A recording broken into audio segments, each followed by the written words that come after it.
Welcome to ArchRivals Football. Here is your starting lineup. Number 20, Darnell the Playmaker Sallins. Number 94, Alex the Bearman Kazzaz. Number 24, Ricky Litwinkowicz. This show is sponsored by Raz Energy, DreamControllers.com, and Steiner Sports. ArchRivals Football is a Pain Train Pipe Bomb production. Ladies and gentlemen, what's going on? This is a special show for ArchRivals on a Monday because we have some changes going on with my schedule. But for those who don't know me, I am Darnell the Playmaker Sallins. I will be hosting the college football section of ArchRivals today. And along with me is my partner in crime, Bearman of Texas, Alex. What's going on, my brother? Hey, how you doing, Playmaker? I'm ready to talk some college football, son. Hey, we are 4 weeks into the college football season. Like Michael Irvin said on First Take, we have information now. We have some good information now. And with that being said, let's start off with some news and notes and takeaways from week 4. I'll let you go first. Your takeaways from week 4 of college football. Oh boy, oh boy, oh boy. And this is what I love about college football, Playmaker. The surprising and yet some shocking results. And speaking of a couple of shocking results, 62-0 for the University of Georgia against Vanderbilt University. And we'll get to that. Baylor beating Iowa State. Arkansas beating Texas A&M.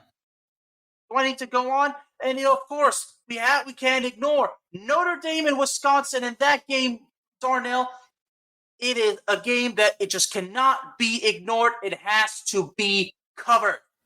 Yeah, we're going to cover that. Shout out to Michelle for joining the chat. Steve Wallman, what's going on? Lynn's in the chat. Lynn, Ricky doesn't do college football. It's just me and Bearman. So that's what that is. But he's in the background producing the show, so he's back there. Yeah, he can see the comments as well. So, but let me tell y'all, the Notre Dame Wisconsin game. Don't let the final score fool you. That game was close into the fourth quarter, and then Notre Dame pulled away. Oh, the way boy. They did. 31 points, Darnell. They outscored Wisconsin 31-3 in the fourth quarter. And this game was at Soldier Field. I believe the game was supposed to take place last year at Lambeau, but of course the Worldwide Bastard had to ruin it. But you know what? We finally got it, and this is the result we saw. I gotta say, I know how to pick them, don't I? I know how to pick the games, don't I? Yeah. You are you're a certified college football expert as well as being a certified basketball expert, my friend. The games that I put on these slates be right on. Now, there is shout out to Baylor because this last week's slate was about the Big 12. Baylor taking down Iowa State, good win. Texas dominating Texas Tech. I gotta give them Texas that they dominated that game. Oklahoma squeaked by West Virginia. I hope Missy is doing all right because I'm worried about the Sooners. They might get caught one of these weeks the way they've been playing on offense. I'm just saying. SMU took down TCU. Speaking of Oklahoma, there was actually a story that OU fans were chanting and calling for the backup quarterback. Like, were they wanted Spencer Rattle to be benched? Oklahoma is known for putting up points. They're not putting up points. They didn't put up points against West Virginia. As a matter of fact, even though they won, this game is certainly a cause for concern because in the case of the Big 12, at this point in college football, after 4 weeks, this is where the games get even harder. There's no more non-conference play. This is now Big 12 play the rest of the way. It's not an easy road from there, folks. But the Big 12 still has Oklahoma. You have an undefeated Baylor. Iowa State, they fell off, but you still got Texas. Unfortunately, for a different conference, the ACC, has the ACC chance of making the playoffs went up in smokes last week? Clemson losing to NC State. Georgia Tech knocking off UNC. Does the ACC even have a chance now of making the playoffs? Probably not.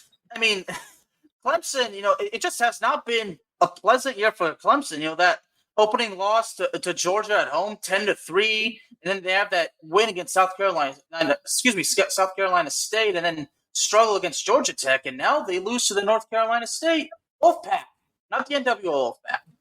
You want to tell you how bad it is for the ACC? It's embarrassing. Wake Forest is the lone unbeaten team in that conference. Wake Forest Demon Deacons are the lone unbeaten in the ACC. That's how bad it is. That's how bad it is right now. It's like I said, it's humiliating. Big 12, they look good. Like I said, they still got Oklahoma, Baylor, Oklahoma State, Texas.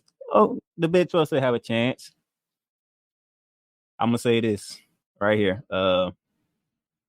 I believe, I'm an SEC guy, but I believe the Big 10 is the best conference in college football right now. It's definitely the most exciting. Michigan State 4-0, Maryland 4-0, Michigan 4-0, Penn State 4-0, Iowa 4-0. That's about 5 teams that is named that's 4-0 in the Big 10. And what's interesting is that Ohio State is not one of those who's undefeated. No, they 3-1. Mm-hmm. Purdue 3-1. Rutgers 3-1 because they just lost to Michigan in a battle of unbeatens, and that was a good game. It's just really difficult seeing Wisconsin like this. I mean, there was a time, not long ago, Wisconsin was one of the best teams in college football. Well, they don't have a quarterback. Mm-hmm. And when you have no quarterback, well, forget about it. I mean, I say the SEC is second on the list, but you already know. Alabama, best team in the country right now. Right behind them is Georgia. Then you have Arkansas, who's ranked 8th all of a sudden. Oh, yeah. Florida's ranked 10. Speaking of Arkansas, there's actually something interesting about that win, and I'll get to that in a second.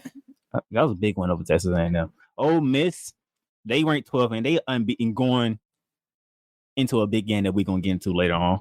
Auburn, that one loss to Penn State, they are ranked in the top 25. Texas A&M coming off that loss to Arkansas, still ranked in the top 25. I mean, it's a Big 10 and ACC showdown, and then but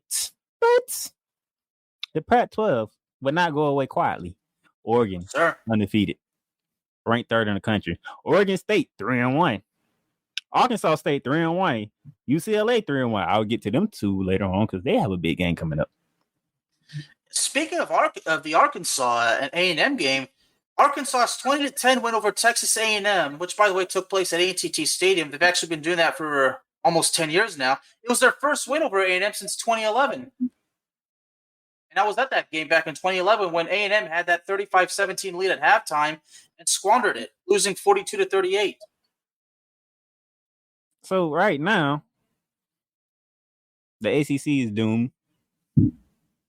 Like I said, Wake Forest is the lone unbeaten there. And Wake Forest 4-0, and guess who's 0-4? Florida State. That's got to make you happy.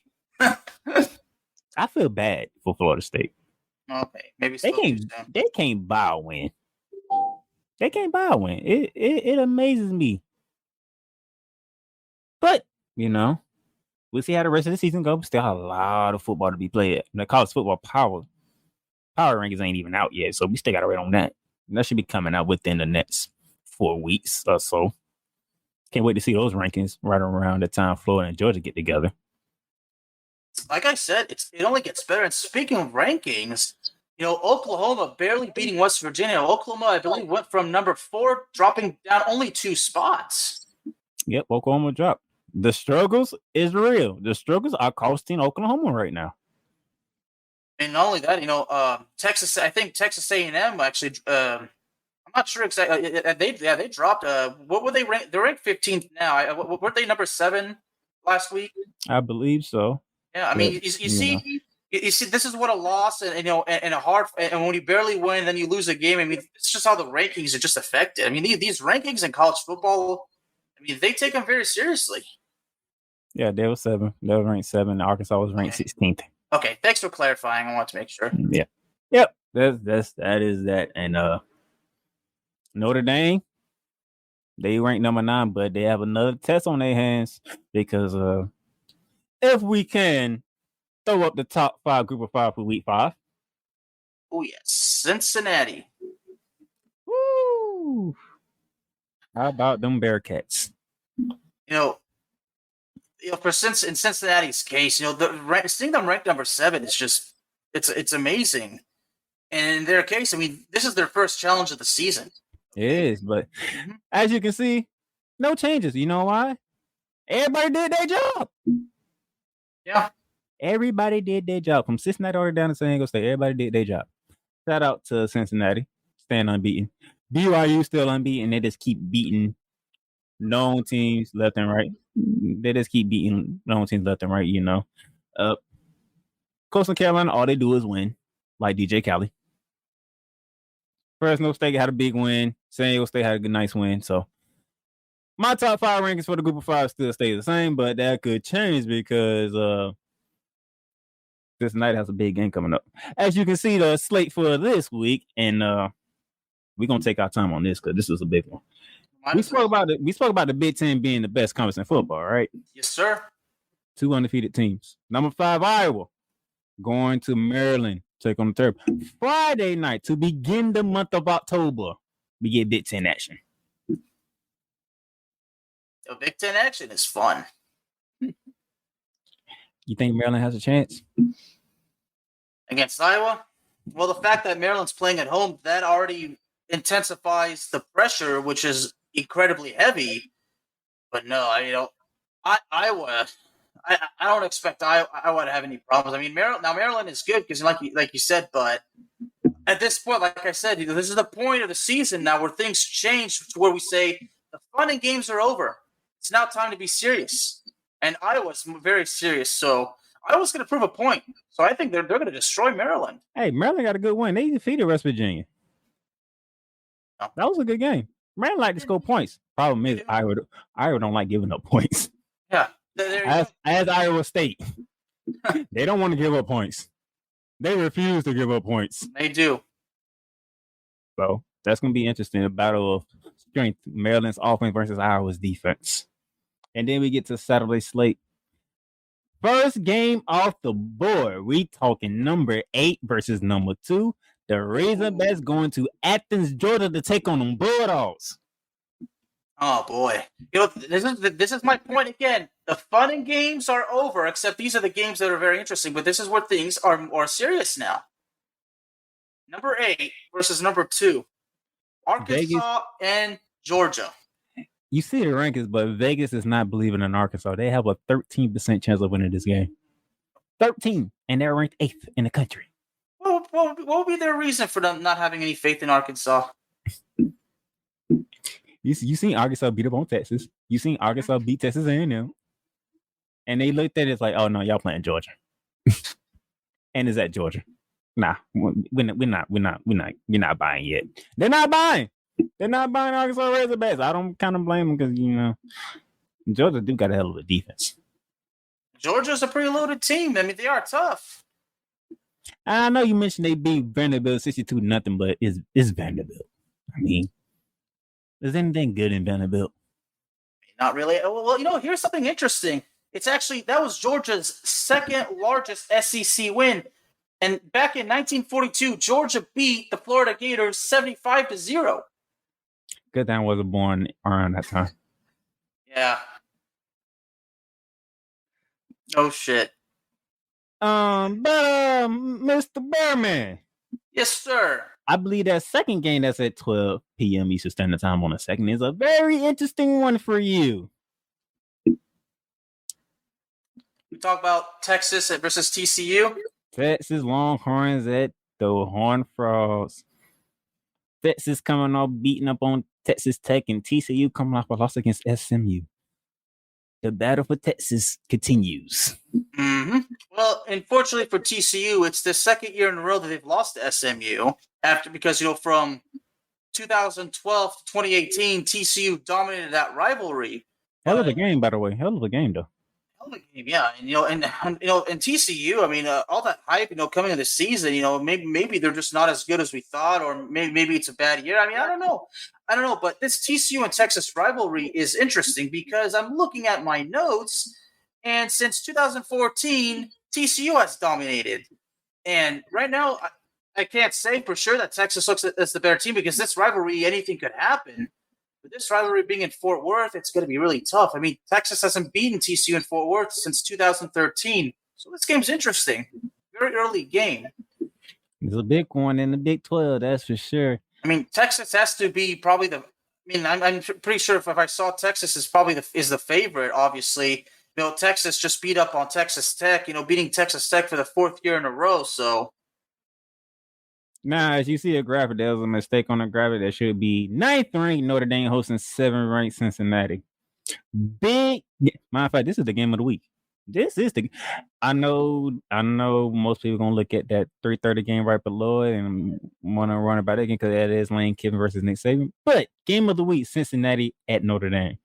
You have a group of 5 team from the American Conference traveling to South Bend to take on an independent team who is widely known for success through the years of college football. This is going to be an interesting one. Can Cincinnati take down a giant in Notre Dame? And can Notre Dame avoid the one loss that they need to avoid in Cincinnati? this is a game that's going to speak for itself, Playmaker. It's a game that really I can't make a straight prediction because anything can happen. In college football, Darnell, in these scenarios, when it's a game that anything could go either way, it's hard to make a straight prediction because you can't back it up. I mean, in Cincinnati's case, if they do beat Notre Dame, Cincinnati proves that they are for real. And if Notre Dame loses, that probably shows maybe Notre Dame isn't as tough as we think they are. If you're a Power 5 conference or you're a Power 5 team, are you rooting for Notre Dame in this one? I'm not because nobody wants to see Cincinnati or a Group of 5 team in the mix for a playoff berth. In my case, in these particular games, same thing with Arkansas and Georgia. I'm not rooting for anybody in particular. All I want in terms of journalism is a good game because a good game like that, in these very hyped up games, it creates a story. It gives us talking points. So at the end of the day, that's why all I want is a hell of a game so we can talk about it like we are doing now. Know what I'm saying? All right. 3:30, the CBS game of the week. Number 12, Ole Miss. Lane Kiffin at the helm. Taking on that number 1 team in all the land, the reigning defending champs. Alabama head by you-know-who, Nick Saban. Kiffin gets his first shot at Saban. Well, Alabama and Ole Miss. Well, there's something very classic. First meeting between these two schools, October 27th, 1894. And last time these two met, which was last year, October 10th, Alabama scored 63 points on Ole Miss. And looking at these overall results. That was at Ole Miss, by the way. It was at Ole Miss. So Ole Miss is pretty pissed off about it. And back in 2015, Ole Miss actually beat Alabama 43-37. Ole Miss was ranked number 15, Alabama number 2, so it was one of those hyped up games. I want to see what Lane Kiffin's offensive game plan is going to be against the Tides defense. That's all I want to see. I mean, the fact that he's taking on Nick Saban, as you mentioned, for the first time, I mean, well, Nick Saban's a tough coach to beat. Former coordinators for Nick Saban haven't failed too well against Bama. Can Lane Kiffin be that oddball that finds success against his former mentor?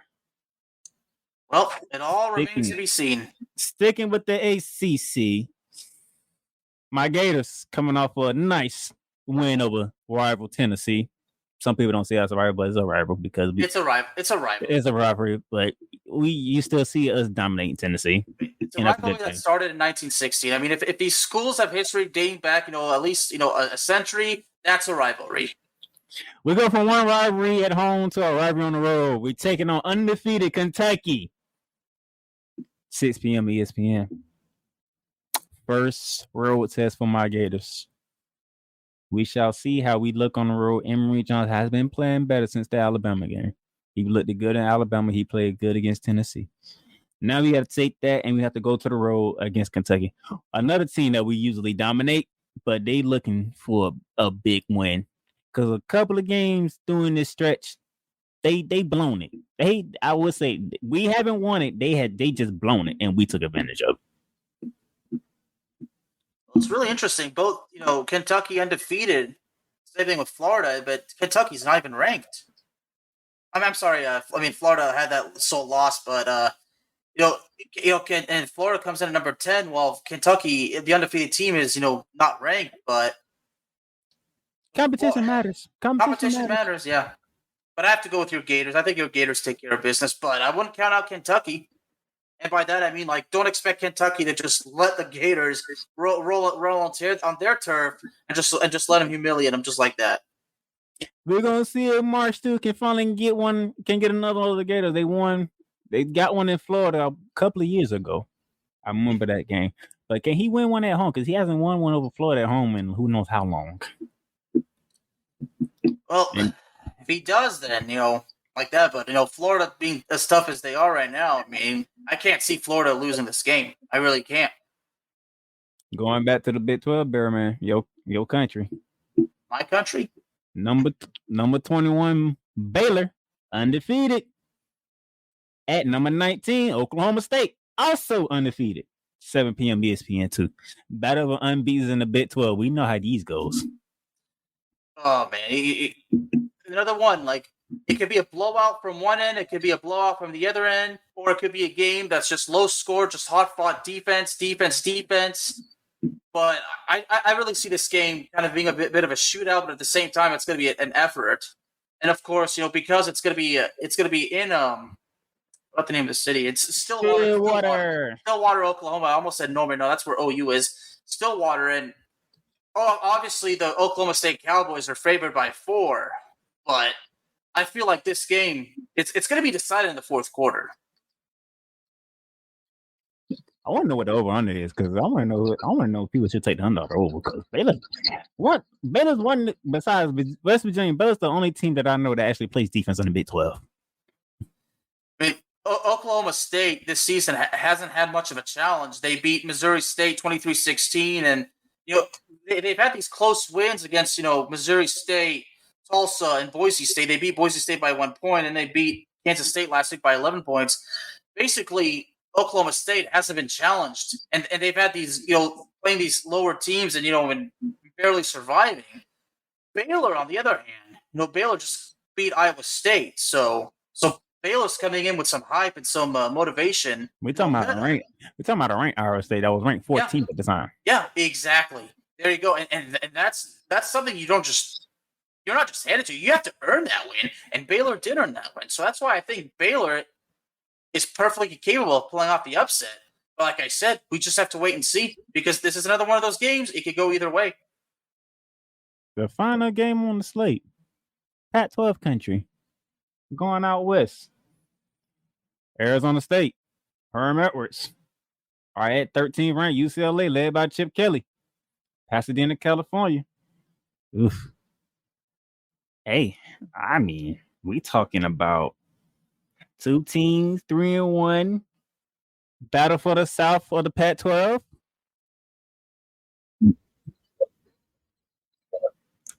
Thank you. Bearman. So, by the way, we just got word that it's Baylor -4, so Baylor's the favorite over Oklahoma State, which is quite interesting because the home team gets, from what I heard, home team gets 3 points at home because they home. Yeah, exactly. But Pac-12 South, Arizona State, UCLA, Herm Edwards, Chip Kelly. Arizona State's actually on top of the Pac-12 South. And who's right behind them? UCLA. Both of them 3-1. I think both of them lose to BYU. Well, in UCLA's case, on September 18th, they lost to Fresno State at home. Fresno State at home. So both of these have group of 5 teams that's on my list that beat them.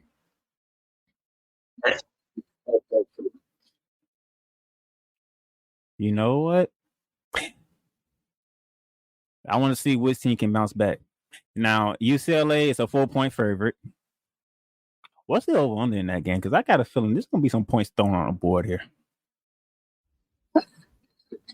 56. I can see the over.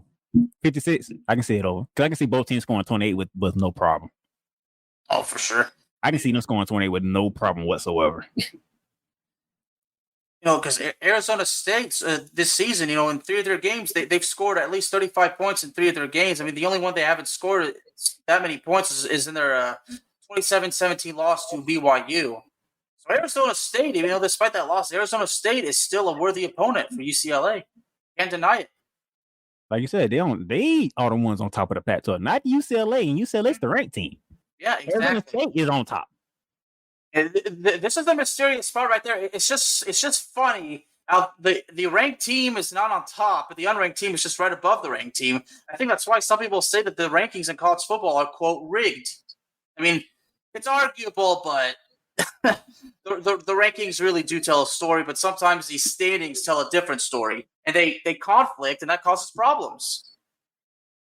All this game is really, ladies and gentlemen, who wants to play Oregon? Ain't nobody. Who wants to play Oregon? Who wants to play Oregon? Do we see Washington State beating Oregon for the North? No. Do we see Cal beating Oregon for the North? Nope. Stanford?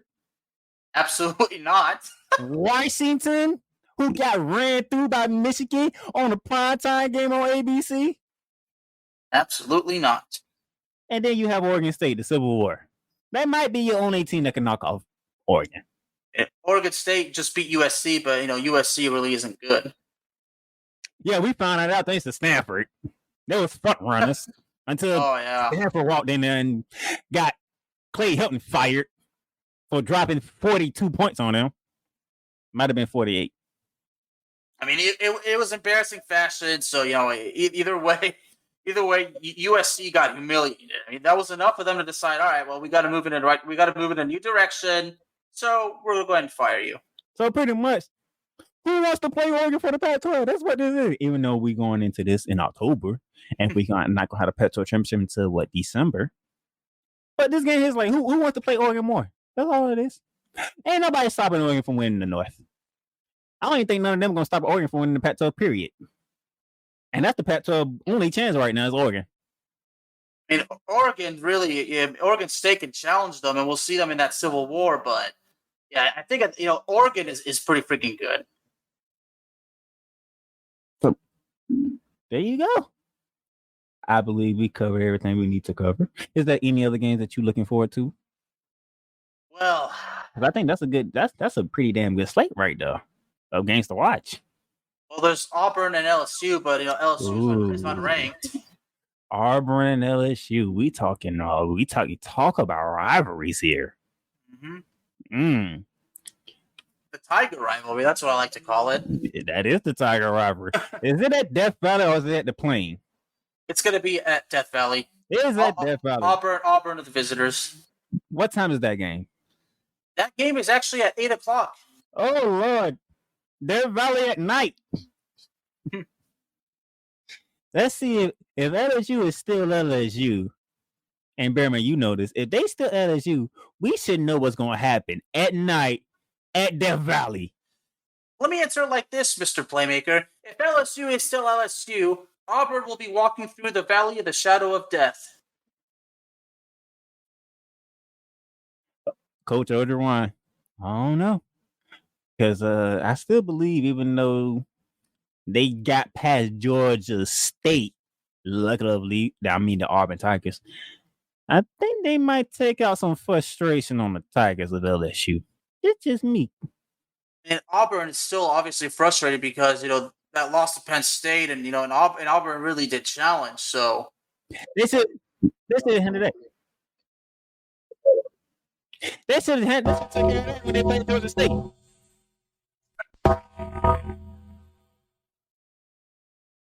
I think Clemson needs that more than LSU right now.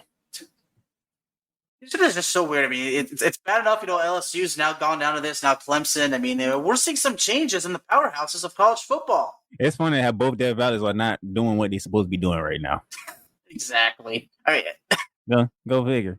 Go figure. Go figure. The best way to describe the situation, my friend. Go figure. But that's all we got for you. So get ready, because when October gets here, even though Bearman said the fun and games are over, and I respect him for that, but the fun is just beginning, because we gonna see who are the real contenders and who are the pretenders from this point forward. Well, the fun starts for us. I'm talking about for those teams. The fun and games are over. It's now time to be serious. So who is the best of the best? Because we're in October. It's conference play now. Mm-hmm. And we know when it comes to conference play, you're going to get some upsets. We already got upsets, but we're going to get some more upsets. There's going to be a team that's going to walk into a stadium, and they're going to look at the other team and going to say, you know what? We're going to beat y'all, and we're going to mess everything y'all got. One loss, and your trip to the main event, Final Four, kiss it goodbye, my friend. Ask Clemson. Ask Clemson, yes. So with that being said, for this edition of College Football Talk for ArchRivals Football, that's the Bearman of Texas. I am Darnell, the Playmaker, Sallins. Y'all will catch them. We'll catch Bearman and Ricky tomorrow when they cover the NFL. That's right.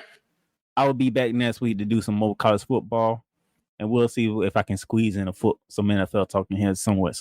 If not, catch me Thursday for Ramley Talk. And trust me, I will be recapping what the Rams did to the defending Super Bowl champions. Gracious. But that was test number 1. Test number 2 is up next. So, with that being said, Bearman, Playmaker, Ricky in the background producing for ArchRivals. We out of here. Deuces. Peace out. Hey, did you like that show? Like, share, follow, subscribe. Share out our shows to all of your social media. Need merchandise? Check out paintrainpipebomb.threadless.com for quality merchandise at great prices. Tune in next time for another edition of ArchRivals Football, and we'll catch you on the flip side.